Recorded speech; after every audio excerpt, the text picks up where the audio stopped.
जय माँ ब्रह्मचारिणी ब्रह्मा को दिया ज्ञान। नवरात्रि के दूसम दिन सारे करते ध्यान। शिव को पाने के लिए किया जप भारी। ओम नमः शिवाय जप कर बनी वो शिव की प्यारी। या देवी सर्वभूतेषु ब्रह्मचारिणी नमस्तिता। नमस्तस्ये नमस्तस्ते नमस्तस्ते नमो नमः। जय माता दी। ओम नमः शिवाय। प्रिय भक्तों, आज शारदीय नवरात्रि का दूसरा माँ ब्रह्मचारिणी का दिन है और आज अश्विन मास के शुक्ल पक्ष की तृतीया तिथि है। आज के दिन माता ब्रह्मचारिणी की पूजा करने से लंबी आयु और जीवन में सुख शांति समृद्धि का आशीर्वाद प्राप्त होता है। तो प्रिय भक्तगणों, आज मैं आपको सुना रही हूँ माता ब्रह्मचारिणी की बहुत ही दुर्गा सप्तशती की पौराणिक कथा। इसे आप पूरे ध्यानमग्न और प्रसन्नचित्त मन होकर सुनिएगा। ब्रह्मचारिणी देवी का रूप अत्यंत निर्मल और अत्यंत मनमोहक है। माता के दाएं हाथ में जप की माला और बाएं हाथ में कमंडलू रहता है। पूर्व काल में जब ये हिमालय के घर में जन्मी थी, तब नारद जी के उपदेश से इन्होंने भगवान शिव को पति रूप में पाने के लिए कठोर जप और तप किया था। इसी तप करने के कारण इन्हें तपधारिणी तपतारिणी देवी के नाम से पुकारा गया। 1000 वर्षों तक केवल माता ने फल फूल खाए थे और 100 वर्षों तक माता ने केवल श्राद्ध ही अपने भोजन में ग्रहण किया था।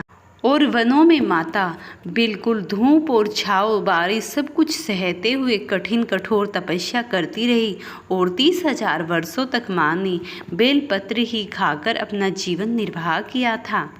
माता इस तरीके से बहुत ही कठोर जप कर रही थी, लेकिन कुछ समय बाद माता ने पत्तों को भी खाना छोड़ दिया। उस समय माता का नाम अपर्णा पड़ गया। तब माता ब्रह्मचारिणी का शरीर बिल्कुल ऐसा हो गया, वो सूख कर लकड़ी सी हो गई और भगवान की भक्ति में लगी रही। माता मैना रानी को ये देखकर बहुत ही बुरा लगता था कि तेरी पुत्री कितनी कठोर तपस्या कर रही है। तब माता उसे उमा कहकर पुकारती उमा, तभी से माता का नाम उमा भी पड़ गया। अर्थात माता की इस तपस्या से प्रसन्न होकर भगवान भोलेनाथ ने उन्हें दर्शन दिए और माता उमा से विवाह भी किया। इस प्रकार माता का ये स्वरूप बहुत ही भक्तों को शुभ फल देने वाला है। जो भी गृहस्थी में नहीं हैं, ब्रह्मचारी हैं, उन्हें बहुत ही प्रबल देता है और माता अपने भक्तों को त्याग, समृद्धि और समस्त प्रकार के ऐश्वर्यों से परिपूर्ण करा देती है। इसीलिए इस कथा का श्रवण बहुत ही आवश्यक है दुर्गा सप्तशती से पहले। तो प्रिय भक्तों, अब आप दुर्गा सप्तशती की कथा का श्रवण कीजिए। जय माता दी। प्रिय भक्तों, आज की इस कथा में मैं आपको दुर्गा सप्तशती के दूसरे अध्याय का श्रवण कराऊंगी। इस अध्याय का श्रवण करने मात्र से मनुष्य के समस्त प्रकार के बंधन छूट जाते, घर से मानो गृह कलेश तो दूर हो जाते हैं और मानो घर में लक्ष्मी जी का वास हो जाता है और माता की कृपा से घर में संतान आदि से घर में किलकारियां रहती हैं। तो इस पौराणिक और दिव्य कथा को ध्यानमग्न होकर सुनिए। प्रिय भक्तों, मेधा ऋषि बोले, प्राचीन काल में असुरों के राजा महिषासुर और देवताओं के राजा इंद्र के मध्य पूरे 100 वर्ष तक युद्ध हुआ। इस युद्ध में महाबली असुरों ने देवसेना को हरा दिया। सब देवताओं को जीतकर महेश्वरी इंद्र बन बैठा। युद्ध में परास्त देवता ब्रह्मा को साथ ले महादेव तथा विष्णु के पास गए। देवताओं ने महिषासुर के साथ होने वाले युद्ध का सारा वृत्तांत विस्तार पूर्वक दोनों को सुनाया। असुर ने सूर्य, इंद्र, अग्नि, चंद्रमा, यम, वरुण और दूसरे सभी देवताओं के अधिकारियों को अपने हाथ में कर लिया। दुष्ट महिषासुर ने सब देवताओं को स्वर्ग से निकाल दिया। अतः देवता लोग मनुष्यों के समान पृथ्वी पर विचर रहे थे। हे प्रभु, शत्रु ने जो कुछ भी किया वह सब हमने आपसे निवेदन कर दिया। अब हम आपकी शरण में आए हैं, कृपया कर असुर के वध का उपाय करें। देवताओं के वचन सुन विष्णु भगवान और महादेव अत्यंत क्रोधित हुए। भौहें चढ़ गई और मुंह तमतमा गया।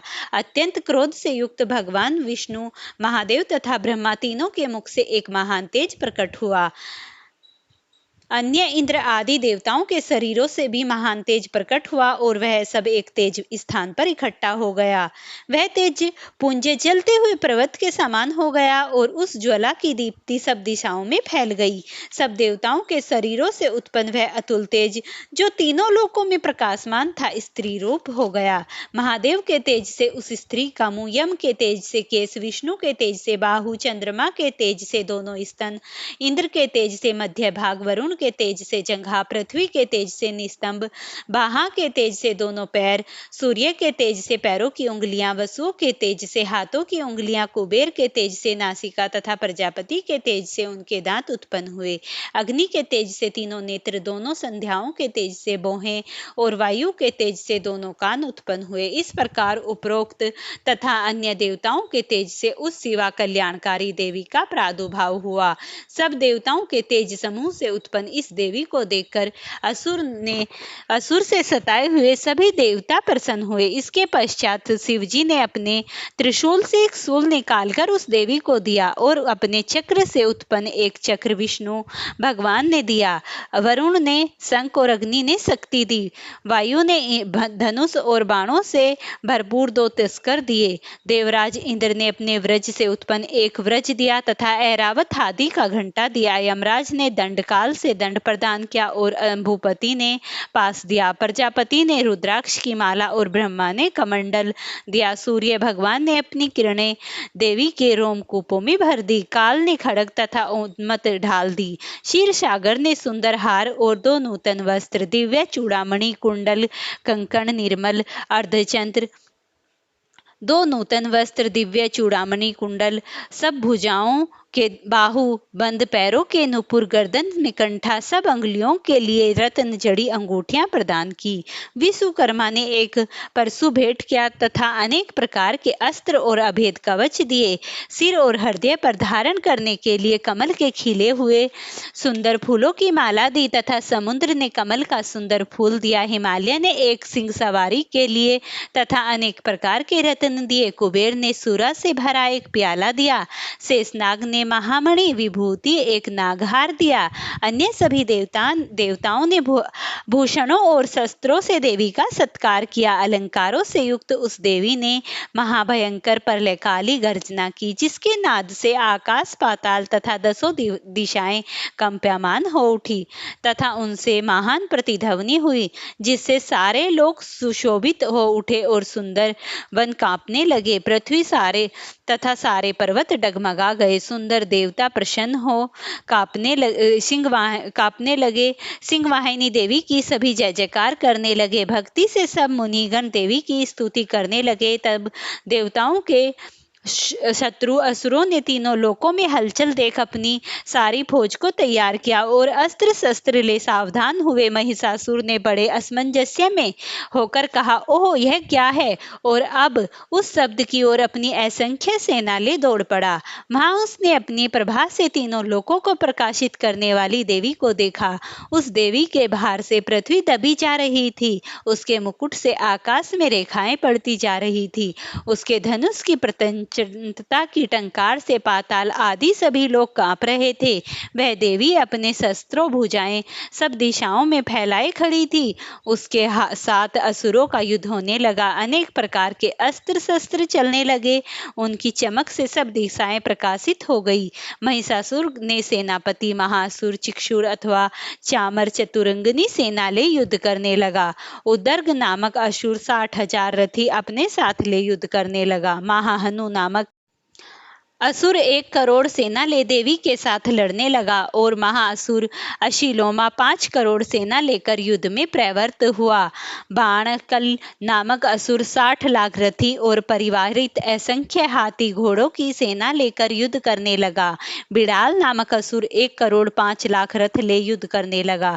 और भी बहुत से असुर 10-10 हजार रथ और घोड़े लेकर आ डटे तथा देवी से युद्ध करने लगे। महिषासुर भी करोड़ों रथ, घोड़े और हाथी हाथी लेकर युद्ध भूमि में आया। असुरों की सेना तोमर, भिंबिपाल, शक्ति, मूसल, खड्ग, परशु, पाटिष्य आदि शस्त्रों से युद्ध करने लगी। कोई शक्ति फेंकता तो कोई पास से प्रहार करता। कोई असुर खड्ग ले देवी को मारने दौड़ता। देवी ने उन असुरों के अस्त्र शस्त्र खेल की तरह अपने अस्त्र शस्त्रों से काटकर खंड खंड कर दिए और देवी के मुंह पर कलेश और क्रोध की छाया थी। यह देख देवता और ऋषि उनकी स्तुति करने लगे। उसके बाद देवी ईशानी उन असुरों पर अस्त्र शस्त्र का प्रहार करने लगी। देवी का वाहन सिंह भी कुपित होकर गर्दन के बाल हिलाता हुआ उसी प्रकार सेना में विचरने लगा जैसे वन में आग फैलती है। उस समय अंबिका देवी ने श्वासों से लाखों गण उत्पन्न हो गए।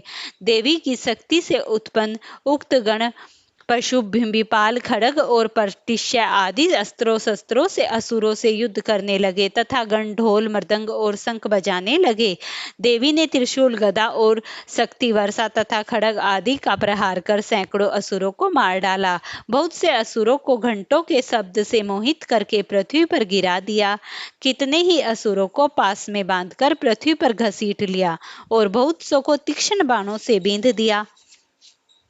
खड्ग से काट डालकर कितने ही दानवों को देवी ने गदा के प्रहार से पृथ्वी पर गिरकर मर गए। कोई मूसल के प्रहार से घायल हो रक्त वमन करने लगा। बहुत से असुर छाती में सूल लगने से और बहुत से बाणों के प्रहार से रणभूमि में गिरकर मर गए। देवताओं को पीड़ित करने वाले बाज पक्षी की भांति आक्रमण करने वाले असुर गिरकर मरने लगे। बहुतों की भुजाएं कट गई और बहुतों की गर्दन छिन्न भिन्न हो गई। बहुतों के सर कट गए। कितने ही असुर धड़ से कटकर मर गए और बहुतों की जांघें कट गई। इस प्रकार देवी ने किसी की एक आंख, किसी की एक भुजा काट दी और किसी को आधे धड़ से काटकर दो खंड में कर दिया। बहुत से असुर सर कट जाने पर भी मरकर फिर उठ खड़े हुए और भयभीत हो तीक्ष्ण आयुध लेकर देवी से युद्ध करने लगे। कितने ही रुंड युद्ध में बाजे की लय के साथ नाचने लगे। सर कटे रुंड खड्ग, शक्ति और रिष्टि हाथ में ले खड़ी रह कहते हुए देवी की ओर झपटे। युद्ध स्थल में मरे हुए हाथी, घोड़े, टूटे हुए रथों और असुरों के रुंड मुंड से भर गया और रुधिर की नदियां बह चली। अंबिका ने क्षण भर में असुरों की सेना का उसी प्रकार नाश कर दिया जैसे सूखे तृण और काठ के ढेर को आग जला देती है। देवी का वाहन सिंह इस तरह गर्दन के बाल हिलाकर गरजता था जैसे मानो असुरों के प्राण निकाल लेता है। देवी ने गण जो असुरों से युद्ध करते थे उन पर देवता फूल बरसाकर उनकी प्रशंसा करने लगे।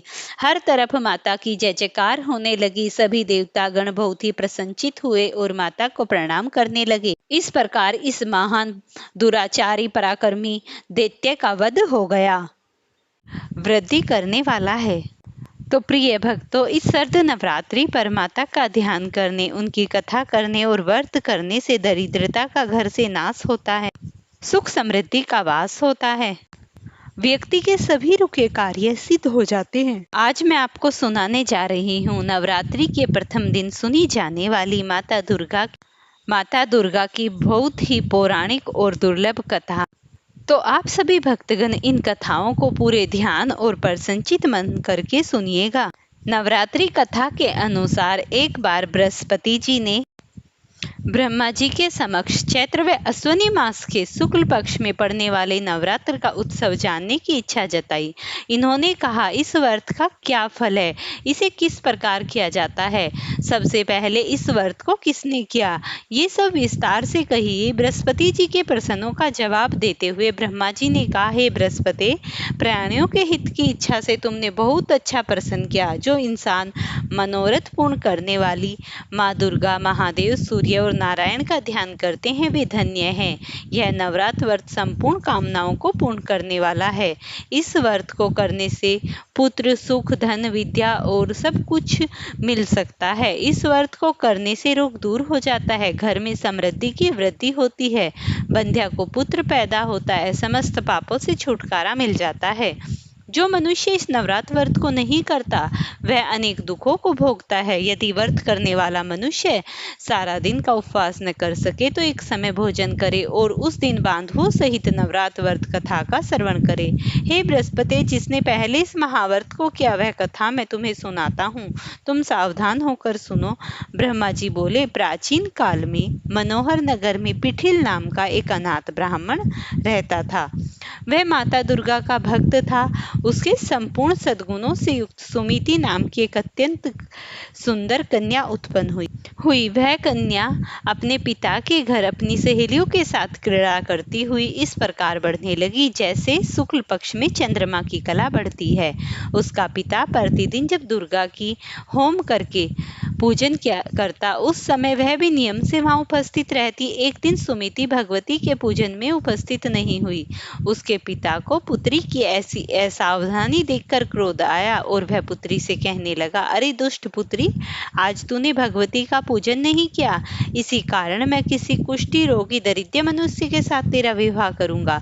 पिता की बात सुनकर सुमिति के मन में बड़ा दुख हुआ और पिता से कहने लगी, हे पिता, मैं आपकी कन्या हूँ तथा आपके सब तरह आधीन हूँ। जैसी आपकी इच्छा हो वैसा ही करो, चाहे राजा से करो, चाहे कुष्ठी से, चाहे दरिद्र से, जिसके साथ चाहो मेरा विवाह कर दो, पर होगा वही जो मेरे भाग्य में लिखा है, क्योंकि कर्म करना मनुष्य के अधीन है पर फल देना देव के अधीन है। कन्या के निर्भीकता से कहे वचन सुन उस ब्राह्मण ने क्रोधित हो अपनी कन्या का विवाह एक कुष्ठी के साथ कर दिया और अत्यंत क्रोधित हो पुत्री से कहने लगा कि हे पुत्री, अपने कर्मों के फल भोगो, देखिए भाग्य के भरोसे रहकर क्या करती हो। पिता के ऐसे कटु वचन सुनकर सुमिति मन में विचार करने लगी, ओहो मेरा बड़ा दुर्भाग्य जिससे मुझे ऐसा पति मिला। इस तरह अपने दुख का विचार करती हुई वह कन्या अपने पति के साथ वन में चली गई और डरावने कुशायुक्त उस निर्जन वन में उन्होंने वह रात बड़े कष्ट से व्यतीत की। उस गरीब बालिका की ऐसी दशा देख भगवती ने पूर्ण रूप से प्रकट होकर कहा, हे दीन ब्राह्मणी, मैं तुझसे प्रसन्न हूँ, तुम जो चाहो वरदान मांग सकती हो। भगवती दुर्गा का यह वचन सुन ब्राह्मणी ने कहा, आप कौन हैं वह सब मुझसे कहो। ब्राह्मणी का ऐसा वचन सुन देवी ने कहा, मैं आदि शक्ति ब्रह्मा विद्या और सरस्वती हूँ। प्रसन्न होने पर मैं प्राणियों का दुख दूर कर उनको सुख प्रदान करती हूँ। हे ब्राह्मणी, मैं तुझ पर तेरे पूर्व जन्म के प्रभाव से बहुत ही प्रसन्न हूँ। तुम्हारे पूर्व जन्म का वृतांत सुनाती हूँ। तू पूर्व जन्म में एक निषाद भील की स्त्री थी, अति पतिव्रता थी। एक दिन तुम दोनों ने चोरी करने के कारण तुम दोनों को सिपाहियों ने पकड़ लिया और जेल ले जाकर जेल खाने में कैद कर दिया। उन लोगों ने न तो तुझको और न तेरे पति को भोजन ही दिया। इस प्रकार नवरात्र के दिनों में ना ही तो तुमने कुछ खाया और ना ही जल पिया। इस प्रकार 9 दिन तक नवरात्र का व्रत हो गया। हे ब्राह्मणी, उन दिनों में जो व्रत हुआ, इस व्रत के प्रभाव से प्रसन्न होकर मैं तुम्हें मनवांछित वर देती हूँ। तुम्हारी इच्छा हो सो मांगो।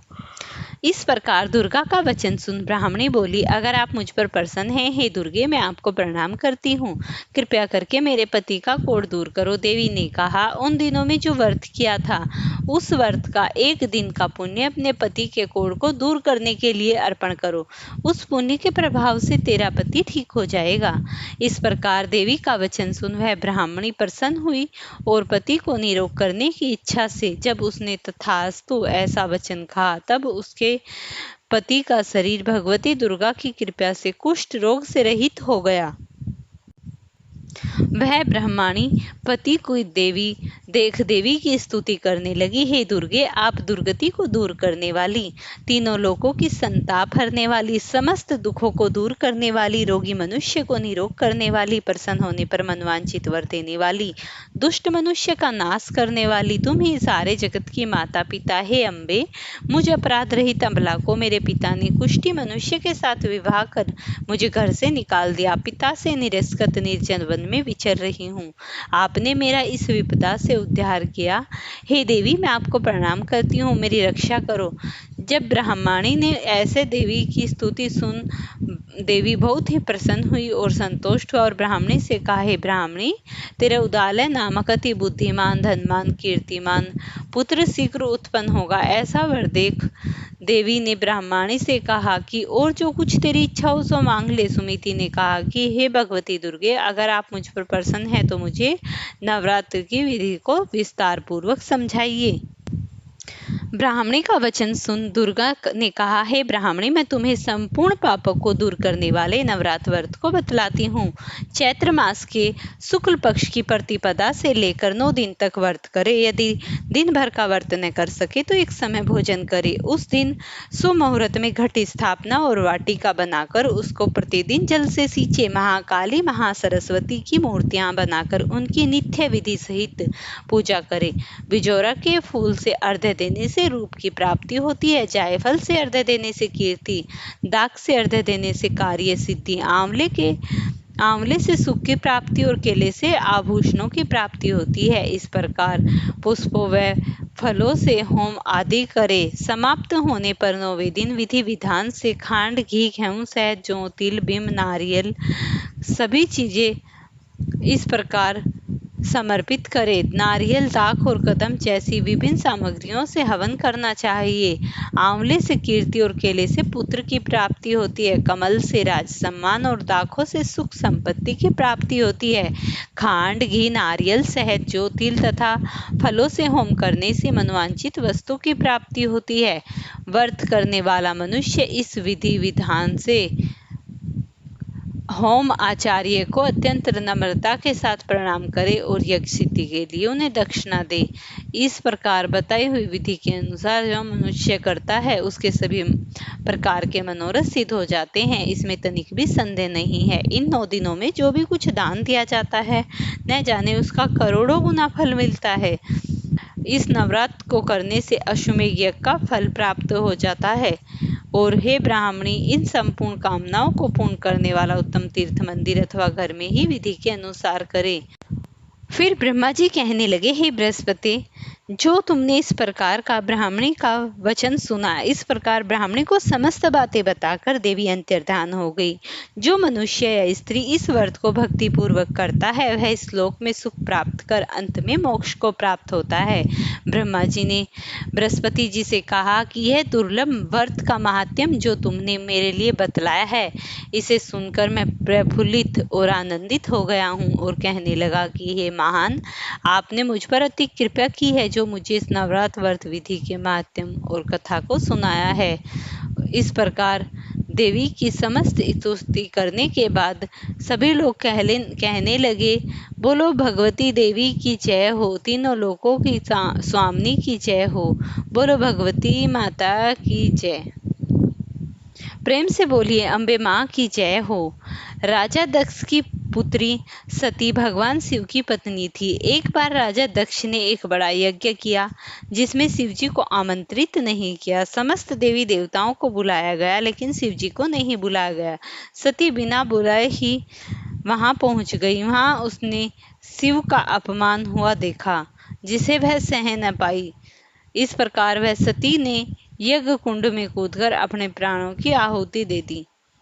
इसी प्रकार सती अगले जन्म में हिमालय राज की पुत्री के रूप में जन्मी और उन्हें शिलापुत्री कहा गया। उन्होंने कठोर तप कर भगवान शिव को पुनः पाने के लिए प्रसन्न किया और भगवान शिव की आराधना की।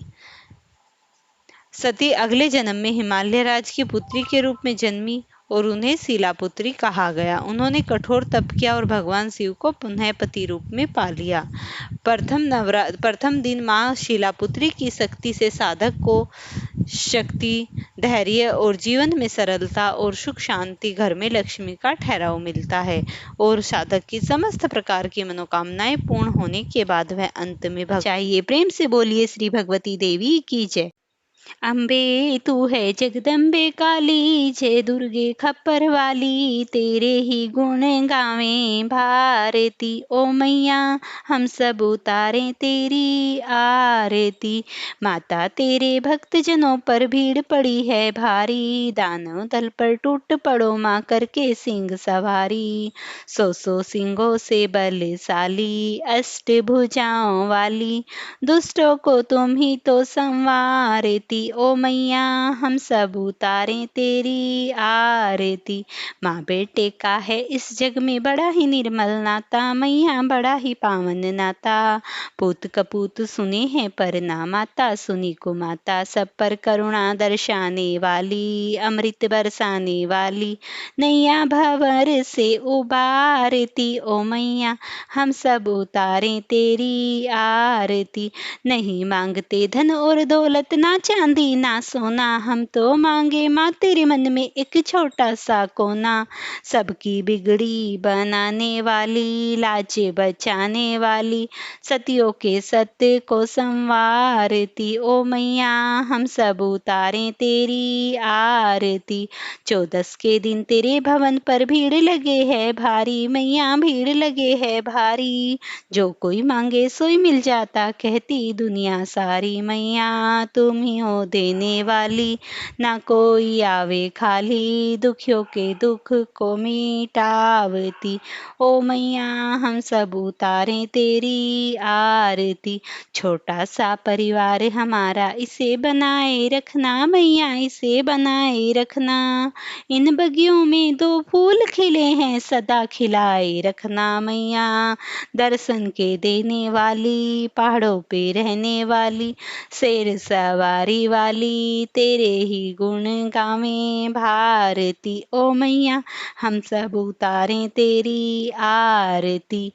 तेरे द्वारे तुझे पुकारे, एक बार तो आजा मैया, एक बार तो आजा। तेरे भक्त तुझे पुकारे, आकर दर्शन दे जा मैया।